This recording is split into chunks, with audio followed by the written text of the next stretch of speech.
Stop, man. Just let me out. Let me out. Stop. Stop or I'll shoot. Stop.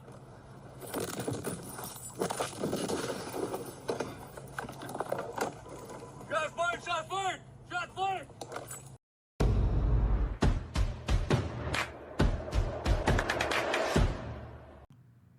Hi, welcome to another episode of Car to Car. I'm Ramon. And hi, I'm Dana. And today we'll discuss a case out of D.C. where a 17-year-old was behind the wheel of a possibly stolen car asleep, and police officers decided how they were going to take him down. So, Ramon, tell me your thoughts about the takedown. You know, I keep looking at a lot of these cases, and a lot of it goes back to how we're trained. I mean, there's only so many ways you could do certain things. This was a car that was parked, that was alleged to have been stolen. And let's just start right there. So there's a lot of times that there's a delay in taking those vehicles out of the system. Let's say that if that was actually in fact this gentleman's car, and he could have, rightfully have taken the stolen message out of the system, but it took a while. So we have to be careful. Just because something says stolen doesn't mean that there's no nuance or there's nothing that could have happened. So we move forward. So we see somewhat of a tactical stance that these three officers had. You had one on the right side that was doing the sneaking and two on the other sides. So I'm thinking, if we're in fear, we're taught stolen car, guns in hands. I didn't see no one with a gun in their hand. And so then you see the officer who opened the door telling everybody else, be quiet. He sneaks and opens the door. He takes his asp out. He unlocks the door. They have all of this time. Someone should have had a police car over to the left on the driver's side as a way that, let's say that this driver had a gun. If he was shooting at them, they would have had cover because they had a vehicle there. They could have put a police car in the front to block them in to avoid the vehicle being able to move. And then they could also have put some stop sticks. There's so many things that they could have done. I don't know, no training. You see this police officer get into the back of a car. I've never seen any training or heard of any training where... And you will not. that You will makes not, sense. because people don't generally train you to be unsafe. So you will not see that training. I can go on. You want to go? Or because... Well, I think what was egregious to me was that they actually took 30 minutes to come up with that plan. And to me, when you have 30 minutes to come up with a plan, and you also have 30 minutes to come up with what could go wrong with that plan. And it was two agencies there, too. It was also D.C. Metropolitan Police Department and the Park Police.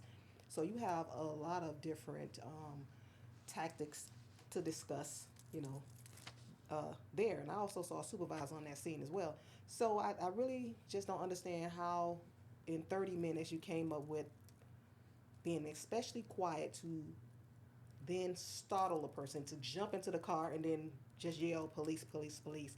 I think the police sometimes don't take account in the fact other people's fear. If you have someone on the side of the road who's asleep and you startle that person, they're going to wake up, disoriented, afraid, and then not necessarily in their right mind, because when I wake up, I have to take a minute to get my bearings to see what's going on in the world before I can make good decisions. So you have to account for those things. And generally, sometimes when people are in a car asleep behind the wheel, they may be high or maybe drunk.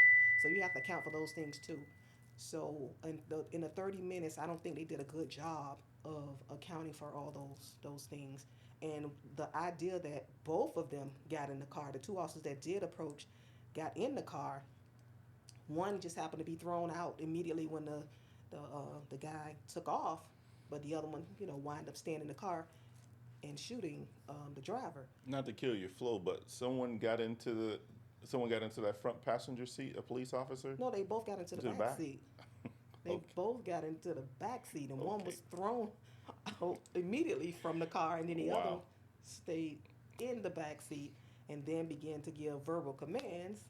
And when the driver didn't stop, they shot him 5 times, and then he crashed into a home. So a couple of problems with that, but I'll let you pick it up because obviously when you shoot someone, now that person is not in control of the vehicle. It becomes a deadly missile, and thank God no one at that home or pedestrian on the sidewalk was injured from that. But what are your thoughts? Of course. I mean, this was horrific. Like you said, if you startle someone from being asleep, obviously they're asleep for a reason, like you said. Maybe they're under narcotics. Maybe they're drunk, or maybe they're just asleep.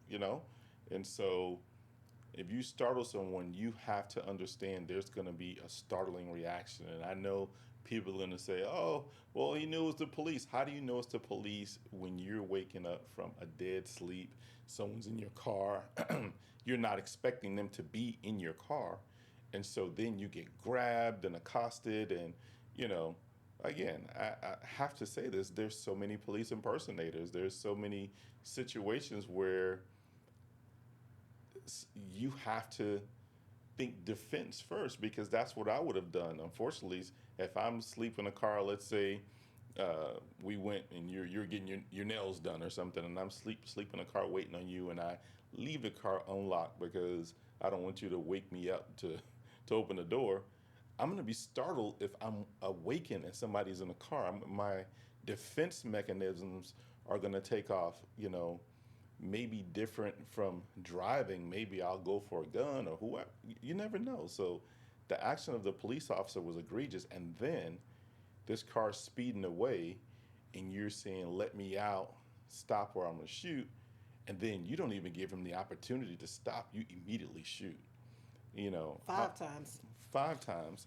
And like you said, this car went out of control, crashed into a building. It could have hit someone on the street. Thank God it didn't. It could have hit someone inside the house. Thank God it didn't. But I really feel like this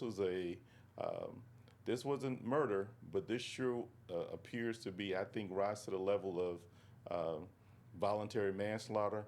And even this goes against the color of law. We have a job to do, and we're held by not just state statutes, but also federal statutes. And the color of law deals with how we do our job officially, or and in the capacity of which we do it in. And so I believe that this was a violation of this person's civil rights. And like I said, don't think it was murder, but this was definitely voluntary manslaughter.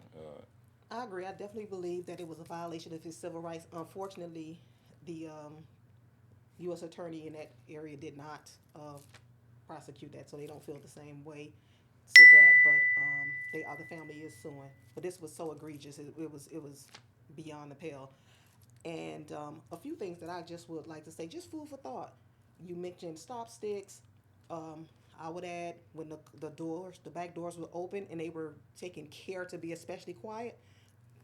At that, from a safe distance, police, yell, police, let him know that you're there. Wake him up. Hit the sirens. You know, set up a perimeter. It was enough people to set up a perimeter, because if you just yelled out and he bailed out, you have him in a perimeter. So you have access to your radio communications to put out a bolo if he takes off and stuff, and you just start moving forward. I don't think it's in their policy for a straight, possibly stolen car to chase, but there's just so many other things you could have did other than jump in a car and startle a person who's asleep. So many things, and let alone get in the car. There's so many other things that could have been done. I agree. I mean, this is just, you keep watching these videos and you cringe because you're like, training. If we just do um, half of the things we're taught, everybody's taught a felony stop. I mean, I don't care what police department you are, big, small, short, tall, one man, 100 men, you're taught how to stop a vehicle. Because you're going to encounter that. Unless you're in the campus police and you don't have any cars and you're in a doggone gold card or something, but we're all taught felony stops. And so you have to do that. You have to think of safety for yourself, for the suspect, and for the citizens. It can't be, I want this guy at all costs, and I don't mind killing to stop. It's just a stolen car at the end of the day. I know people may say, oh, it's my car, it's stolen. Yeah, but at the end of the day, it's just a stolen car, a piece of property, and now someone's dead because of that. Because the police officer put themselves in a position to have to use deadly force. So that's why I believe I'm so strongly in my belief of voluntary manslaughter. And I'll take it a step further. I think that nowadays with the political climate that's going on, police officers are a little bit more emboldened in how they treat people and how the system is now saying that they're going to have an opportunity to get off when you have, you know, political figures saying that, hey, just grab them and hit them a little harder, or do. I mean, that people may not think so, may think that that won't carry over, but those sentiments like truly carry over when you have major political figures telling you to do certain things. And so I think it's just truly a sign of the times that we really need to walk back who we are as police officers and not forget why we really did this job, and to serve and protect, and even to serve and protect a freaking dumb criminal. Okay. So this video is just a little bit older, before this administration, but I take your point because the current administration does have a philosophy of policing that is aggressive, and police departments can take on that philosophy, and then you'll start to see excessive use of force trickle down. So we do employ the police departments to all the work that was done to go from warrior to guardian, to stay in that area and not go back to warrior, because you don't want to lose all the work that we've gained, building relationships with the community, because we found more tactics and more ways to be safe, while holding people accountable for crimes. I agree. I can go on and on, but that's all I got in the interest of time. Oh, that's all I have. So thank you. There's another episode of Car to Car Podcast. Please be sure to like, share, subscribe, and comment. We appreciate you. And if you have a difference of opinion, because I know a lot of people do, please don't hesitate to let us know. And until next time. Until next time.